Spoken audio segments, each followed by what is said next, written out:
నియోజకవర్గంలో వైసీపీ నేతలు కొత్త డ్రామాకు తెరలేపారు. ఎన్నికల దగ్గర పడుతుండటంతో వైసీపీ నేతలు బరితెగించారు. ఇంటి వద్ద ఉన్న ప్రజల్ని వద్దంటున్న వైసీపీ నేతలు తీసుకువెళ్లి బలవంతంగా వైసీపీ కండువాలు కప్పేస్తున్నారు.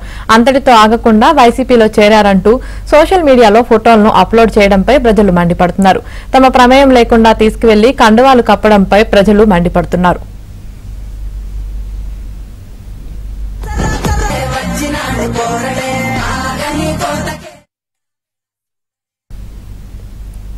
పది రోజుల ముందే తెలుగుదేశం పార్టీలో చేరామని ప్రజలు చెబుతున్నా పట్టించుకోకుండా కండువాలు కప్పుతున్నారని వాపోతున్నారు.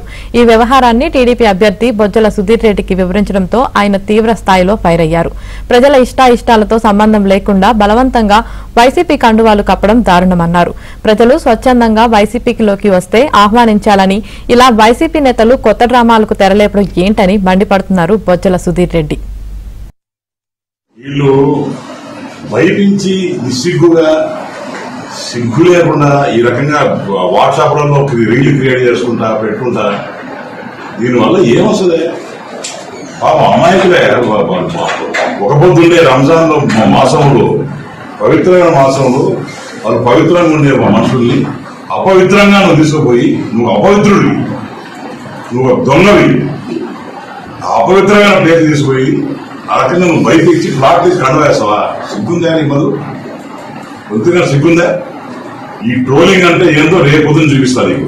వీళ్ళందరూ పెట్టినారు కదా, వీళ్ళందరూ నువ్వు మజాక్ హసీమే మజాక్ కదా ఏందో నేను చూపిస్తా.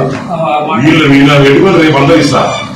నువ్వు కానీ వీళ్ళ మీద కానీ ఎవరన్నా మనుషులు పోయినా, ఎవరన్నా కలిసి వీళ్ళ మీద అటాక్ చేసినా, వీళ్ళ మీద చిన్న కరోజ్ అంటే హిందీ రాలే, చిన్న గీత పడ్డ